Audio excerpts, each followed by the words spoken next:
Hey guys, Margaret here from Well Coach, coming at to you today with a new Real Talk topic.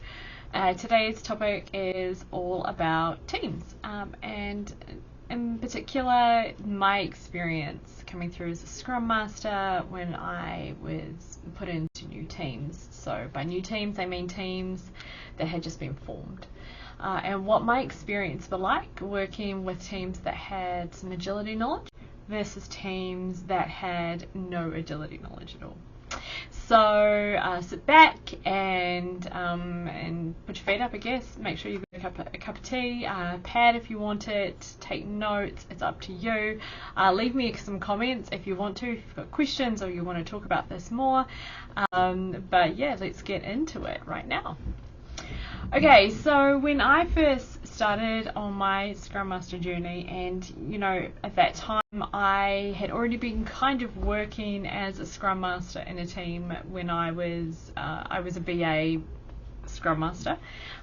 As you've listened to my journey and how I've gone down my path, you would already know that. I was really fortunate enough that at the company I was at the time, most of us had actually had some agility training, had been working in agile software development teams for some time. It was just that we had this new concept of having product owners and having Scrum Masters coming through. Now it was an interesting journey for me at that time, and what I was really fortunate for and what I was really blessed to have was a team who actually had some agility practice. We'd already been working with the Scrum framework for a while. Everybody understood the Agile Manifesto and the values, and we were really fortunate to also be, bringing in some of those lean practices as well around waste. So the teams that I got to work with during that time, they gave me the ability to just sort of grow my foundations that I needed as a Scrum Master. So, those facilitation techniques. How do I facilitate planning sessions? How do I facilitate retrospectives? We were going from having me as a BA in a team facilitating elaborations to now the team having to own elaborations. So how do I teach them to do that during those facilitation sessions? During those elaboration sessions. So it was always a really interesting time. It also gave me a real good chance to really dig into my own leadership skills at that time, and I was able to learn so much. I was super lucky to be working with three others. There were four of us in total. So four of us in total who were all starting this journey around the same time. We all had different experiences and level of experiences. We all had different levels of knowledge and agility. I'd been working this way for quite some time. Some of the others were as well, and some of them had been a little bit less on the journey. But we had an amazing teacher, and somebody who I count as a very dear friend now, as my partner in crime. She's the person that I turn to if I have something that I need to talk through on my journey now as a ways of working coach. And she is the one that really introduced us to the greater big picture, and not the greater picture, I guess, but the bigger world out there. For a long time we knew about Lisa Atkins, and I have touched on it before that I do have her Coaching Agile Teams book, and at some point I'm going to be dropping a video around that book as well and talking about that.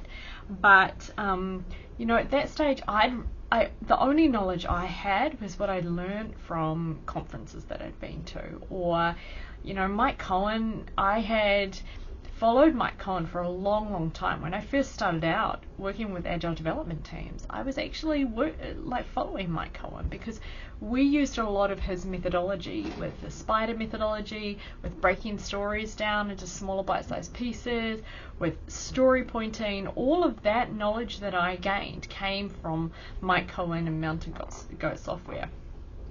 So what what our agile coach or our agile leader did is she actually introduced us to the world of Jimmy Janelin, Victor Sisson, Esther Derby, all those real big names and all those greats in our industry.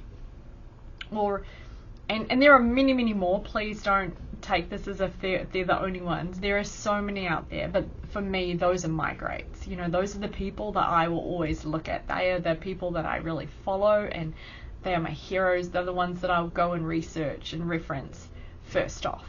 I'm not saying by any means that there are not others. There really are, but again, this is me and my context and what I have learnt on my journey. So, you know, I kind of digressed a little bit, but if we go back to what I was saying about teams, if I hadn't had a really strong foundation, if I hadn't had people who already had so much knowledge and they were very mature in their agile practices, if I didn't have those people already, my journey as a Scrum Master would have been so much harder. Because not only would I be trying to learn my craft, but trying to teach others along the way who didn't understand agility. I imagine that's really hard. I haven't been on that journey. But look, if you've been on that journey, please drop me a note. Tell me about what that was like. Share that experience with me, because I'd love to know if you've been a new Scrum Master working with a brand new team of people who didn't have the experience. So I'm kind of moving along a few years. I'd been doing the job for a while. I'd been working as a Scrum Master for a few years now, and then you start to have people changes in teams, right? And every time at the company I was in, we would do 12-week planning. So we'd plan for 12 weeks, and at the end of the 12 weeks we'd come back and we'd plan again for another 12 weeks. And every 3 months, so every 3 cycles, we would do a team change around. So a team would stay together for 3 cycles, and then we would have a team change around. And as we kind of were getting through, you know, we'd probably done at least 12 cycles by that stage, and teams were starting to change a bit, you know. And by that, I mean, people had moved on from the company, we had new people coming in, they didn't have the same agility experience. But what we did at the time was we set them up in teams, and you know, we were actually following Sandy Moley and David Molley's creating agile teams. So that was a practice that we had put in place. So everything was self-selection. So you actually selected the team you wanted to go and work in based on the work that there was going to be. But what we made sure we had done is we set it up in a way that if you were new to anything to do with agility, you actually were in a team that had some really strong players in there. Because what we didn't want to do is put all the responsibility for teaching on to the Scrum Masters, who again, we were only a couple of years into our journey at the time, you know, so we were still really new. We were still trying to, we were just grasping at a high level, at a deeper level, the things that we needed to grasp. And you know, when you're moving, if you think of the Japanese concept shuhari, we were kind of moving from that shu into ha at that point. So we were going along that journey. So I'm really blessed and fortunate again that I was in a really good position that I could easily move my skill set into being in ha, where I'm kind of trying and experimenting with a few things, and know that it wasn't fully on my shoulders to help train and coach these people. Now, how did we make sure that we weren't upsetting the teams that we had, like the members that we had in the team? How were we making sure that things were okay? Well, because these were new teams that we were creating, when we sat down, we did things like our social contract, our ways of working, how all of that works. we really put those guidelines in place for us that, we were going to be super open with each other. We would check in all the retrospectives. If something didn't feel right, we were going to deal with it early. We were going to have fast feedback about what wasn't working right. We were going to pivot really early, and we were going to try something new. Everything was always going to be an experimentation with us. Nothing was going to be firmly in place. Just because teams changed, every 6 months or so. So we wanted to make sure things were really fluid. At least in the teams I worked with. The other teams might have been a little bit different. I'm only talking about my experiences and with the teams that I worked in. So fast forward another few years, and by this stage I am getting to the point where I want to go out and experience other things. I had already been talking and going and visiting companies, spending time with their Scrum Masters, teaching and coaching them, but now I wanted to actually go and do something for myself. And really early on in my Scrum Master journey, that's where I really developed my passion and learning what my passion for life was, and that I wanted to inspire. So I wanted to inspire others to action in any way, shape or form. And so this was kind of my way to be able to go down that path and do that. So so this is where my learning kind of kicked up a notch or three. I'm not going to say notch or two, but it kicked up a lot, because going into the company that I went into, the term agility, the word agile, you couldn't use those words. The company had been burned previously by people who'd come in and thrown those words around and said it was the be all and end all, and it had just gone up in flames. And so there was a lot of hurt there, and a lot of pain there, and a lot of just bad taste in the mouth. So my partner in crime and I kind of made a decision, because we didn't go off by ourselves. It wasn't just one of us going. There were two of us that actually went in to do this, and I'm so fortunate that we were both there on this journey. But what we did is we actually said, okay, cool, well, we're not going to use that word. We're not going to call ourselves Scrum Masters. We're going to call ourselves Ways of Working coaches. And that's kind of where Ways of Working sort of came from. That's where Well Coach came from those kind of early days when we were going off to do some coaching and consulting at this company. So in the first few months, we set up teams who, we had the challenge of trying to get some value delivered, and what they were finding is that the people that were there didn't really have the knowledge to be able to work and with agile ways of working. So what we did is we managed to bring in people that we knew who had some experience, who could work with these people, who could help build these teams and shape these teams and form these teams with us guiding. And we were really successful. We managed to deliver some value. We did some amazing things. And, my learning at that time was that you kind of have to make sure that you're going to do something that's going to be fit for the purpose of the end goal, right? Like we were trying to get to this goal of getting some value delivered. We were trying to show that this whole concept of working as teams instead of individuals was actually something that was going to be beneficial, that you got lots of value delivered if people just worked on one thing at a time, that they weren't going to be getting pulled from pillar to post and going on different projects, that we didn't have to have meetings with 20 odd people in there and only one person that actually did the work. Like we wanted to actually show that this was something that they could do.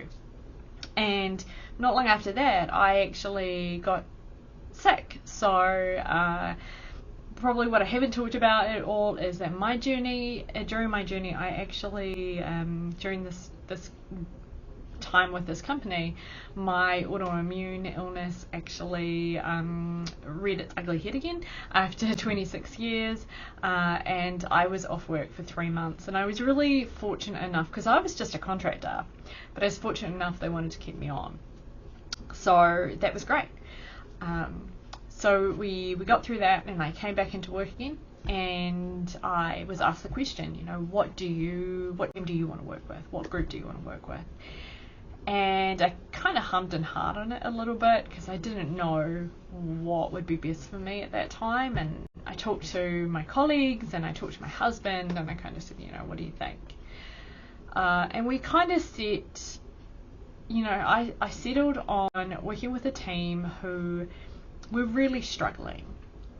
So I call them a team. I'm going to call them a team right now, but they were a working group.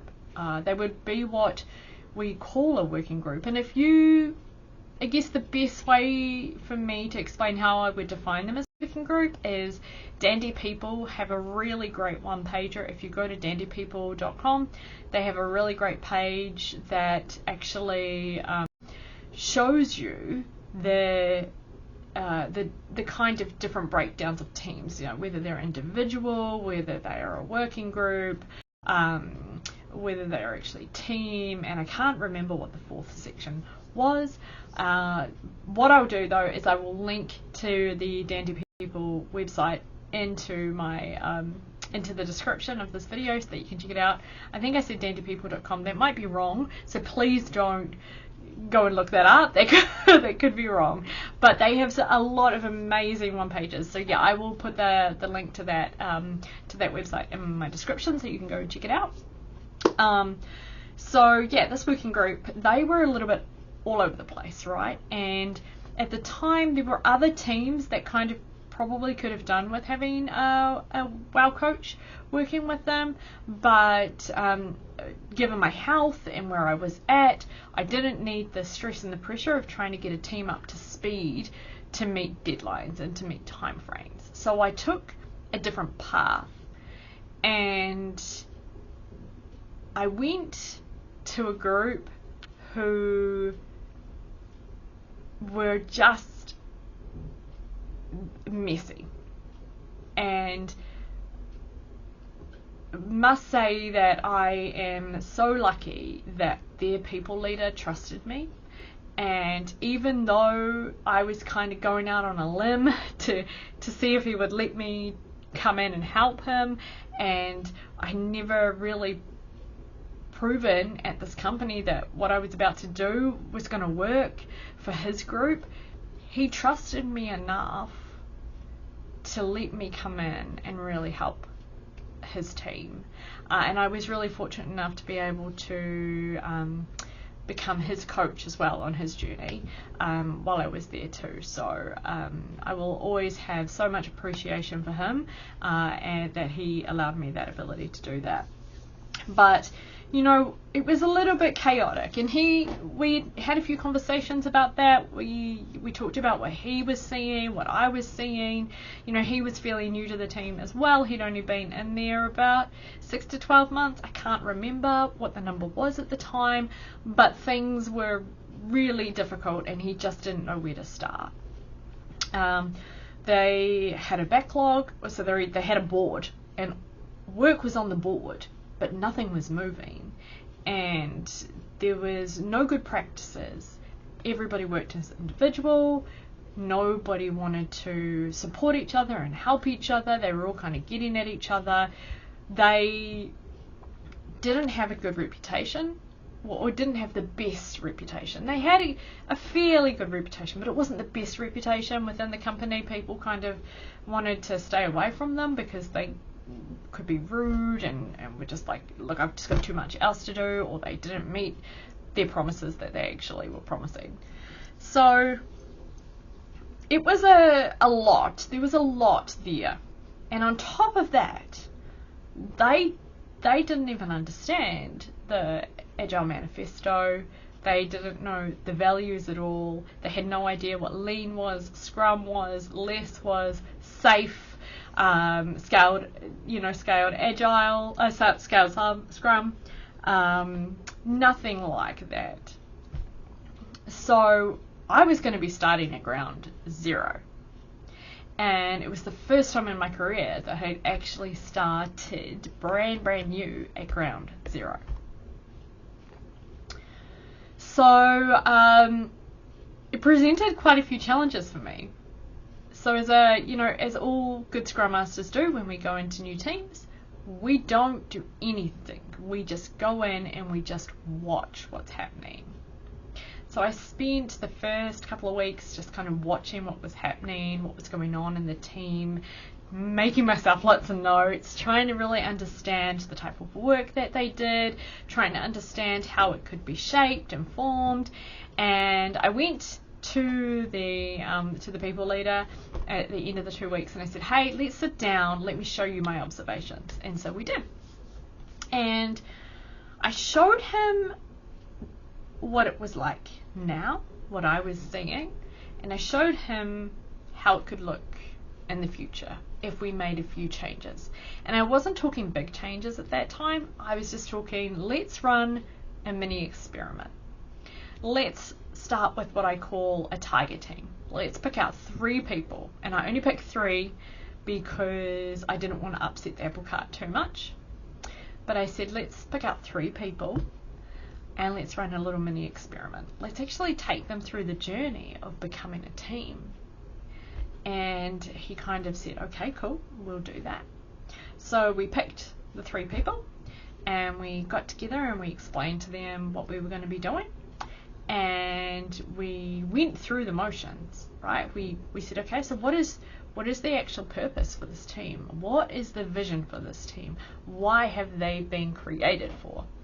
And we came up with their purpose. We sat down. We came up with their social contract. We came up with their ways of working, and a lot of this was guided by myself because they didn't really understand these. They'd never been on this journey before. This was going to be something new to them. So we did that. Now, we started really small. We set up a Kanban board for them. We set some really tight WIP limits on there for them. And we had daily huddles. Now, originally they didn't want to meet every day, but so we started off with just 3 times a week, and then I progressively got them onto daily. We kind of started to understand what the different tasks were. So we were creating a backlog, we were prioritizing the work, and what we were finding is that we were getting through the work. Now at the same time, I went into full-on teaching mode with them, and I had been given permission to do that by the people leader, and the guys that I was working with, they were all like, yeah, we're running this experiment, let's just do it. So I kind of racked my brains and went, well, what am I going to do? How am I going to teach them this? How am I going to show how valuable it is, that there's been a business benefit in this, that they're getting what they're paying for from me doing this work? So I actually went through all of my toolbox that I had and decided that I'd go with a tried and true method that I'd used many times before, and that was the Fluency at Agile game. Now, if you haven't seen the Fluency at Agile game, again, I will link that in the description so you can go and check it out. It was created by a couple of guys, Christian and Peter from Spotify and Crisp. And back in 2014, and it is a fantastic game. I really like this. It is something that I use often when I'm working with teams and new teams that are on their journey, and I'm just going to really show you really quickly now. So, and the cool thing is what the guys have done is they've set up all these different things. So you've got, mine are laminated because I reuse them, so that's why it's a little bit glary. But they break down, focus on what the different teams are, what they're trying to do. Everything is coloured differently. I'll just put that down there. And then going through the journey, right? So this is what a group of individuals are like. This is what people who don't work as a team, they're just a working group, or they're a group of individuals, they start off like this. Moving into being a band, because this is Spotify. So we're going to be a band, and moving into being a band and learning to play along with each other, and trying to build that trust and that safety. Coming into the orchestra, we're starting to really learn some things now. We're starting to get some some rhythm. We still have somebody guiding us, and that's a Scrum Master, guiding us to try and grow our skill set and grow our teamwork. And then, moving into that where we don't need to have a Scrum Master full time now. We're going to try and see how we won't run by ourselves, but hey, we know that they're there if we need it. And being the successful group, being super successful, we are super fluent at what we do. So they've got all of these little information sheets about what each of the sections are and stars and things like that. Then you get little cards, and you have things like good daily stand-ups that are on orange. There's a whole bunch of oranges. Pink, radical self-organization. Sorry, they're a little blurry.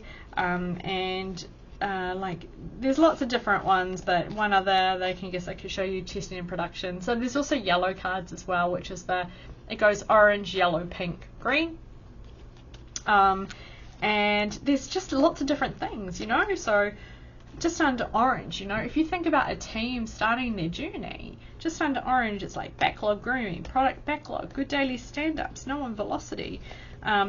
I had one here for modern agile practices because there's some really good references in there. Kanban, understanding a good team size being 9.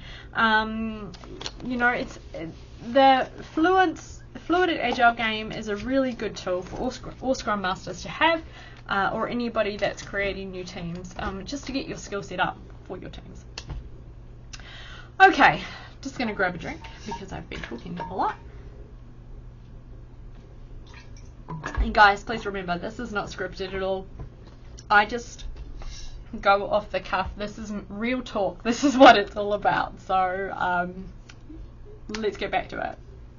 So yeah, started to do this game with these guys, and so they were starting to really learn. Like, we had set up a Kanban board, and at that time I actually then went, okay, cool, so now we've set up a Kanban board and we're having these stand-ups that we're doing, but we didn't call them stand-ups, again, because they knew stand-ups were related to Agile.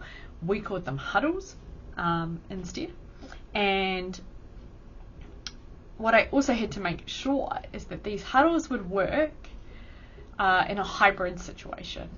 So I was standing up this team, and at that time, because I had been going through my health battles, I was working completely remotely because I didn't have a really good immune system and I couldn't be there. It was the middle of winter as well, so it was really scary time for me to be in the office. And this team was amazing, and they were willing to work with me around that remoteness. We did everything on Teams, and it wasn't kind of until early summer that I really started to go back to the office, but I wore masks. We kept social distance as well because, COVID had been rampant during the winter and was still kind of rampant in the office. And they really supported me, and I, in turn supported them on their journey. So we kind of grew together, which was really lovely. But yeah, we started off, I used Miro a lot for them. We put their Fluency Agile journey onto Miro so we could track it through that way.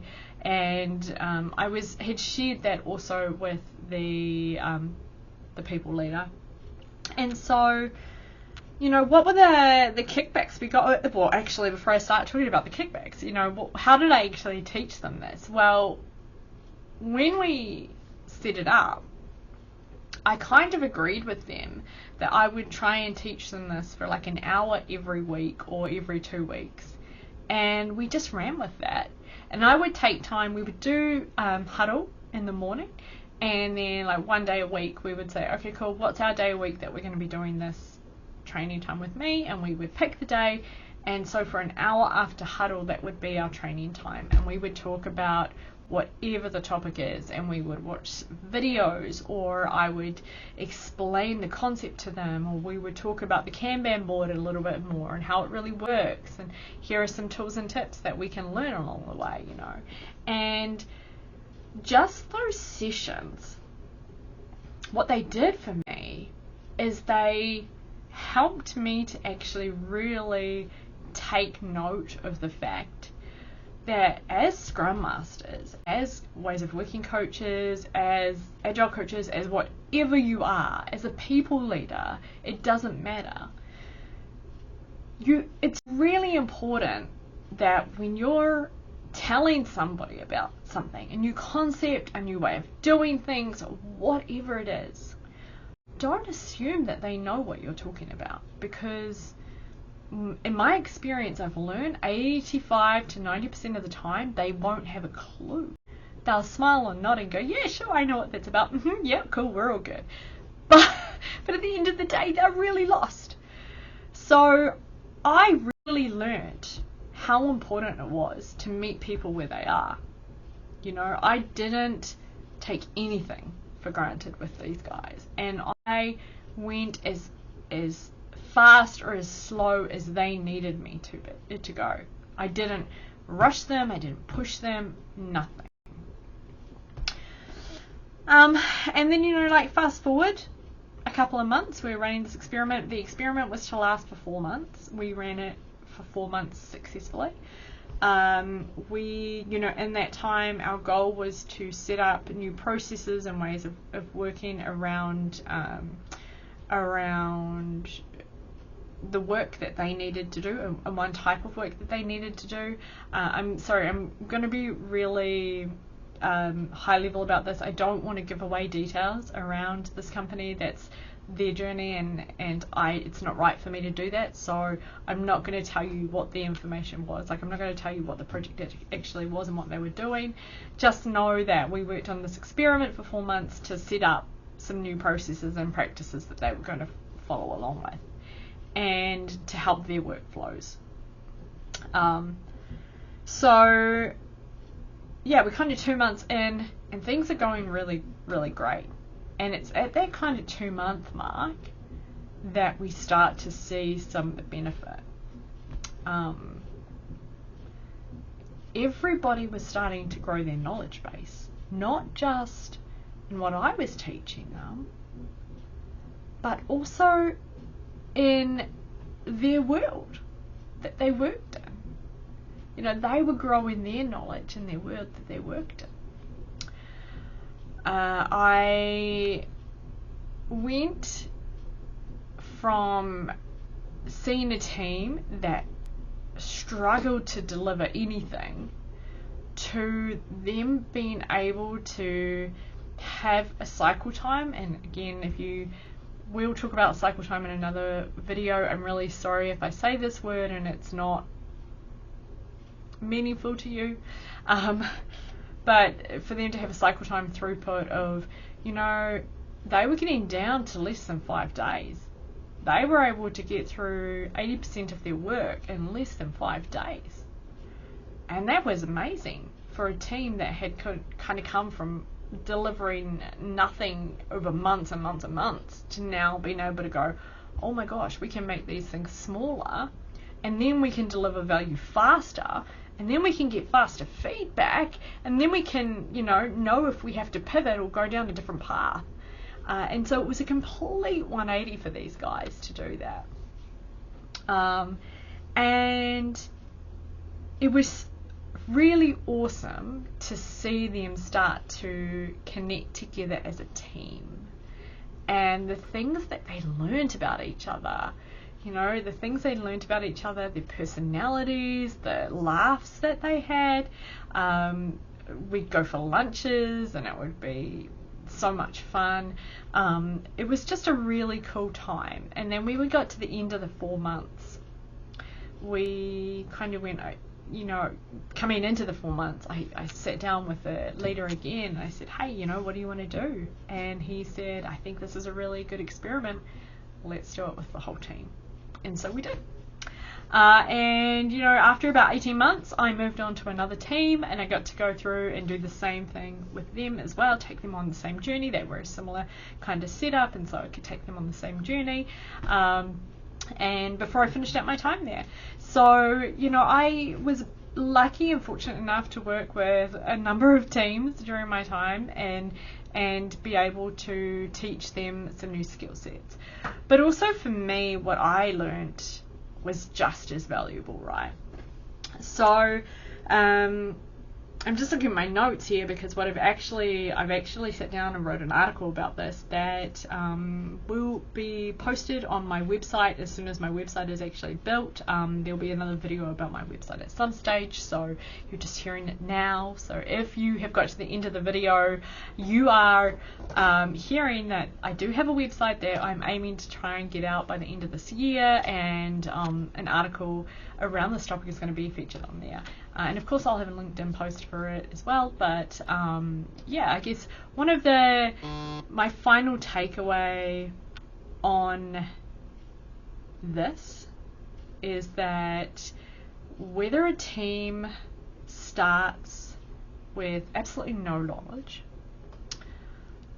or they have some agility practices, both of them bring opportunities. Both of them bring opportunities for themselves to grow, but they also bring opportunities for me to grow alongside them. And so for that, I'm really fortunate and really happy that I chose to take this career path. So yeah, that's Real Talk today. That is my experience of working with these teams. Oh, sorry, there was just a fly. Again, real talk, this is what happens. But yeah, those are my experiences. I would love to know about what your experiences have been like. I would love to know about how your journey has been, if you're a Scrum Master just starting out, or if you're a Scrum Master who's been on your journey for a while. Maybe you're not even a Scrum Master at all. Maybe you're a product owner who's been working in teams like this. You know, what have your experience has been like? Because it's different as well for product owners, right? Maybe you've actually been somebody who's been part of a team with a brand new Scrum Master, or you've been part of a team where you are just learning and just new on your journey. Whatever it is, I'd love to know about it. Feel free to share your comments. Feel free to tell your friends about this channel. I just hope I can inspire you to action, and hopefully there's something in this talk today that has inspired you to go and take a look. But yeah, that's Real Talk. I'm Margaret Clark. Discover your potential, guys.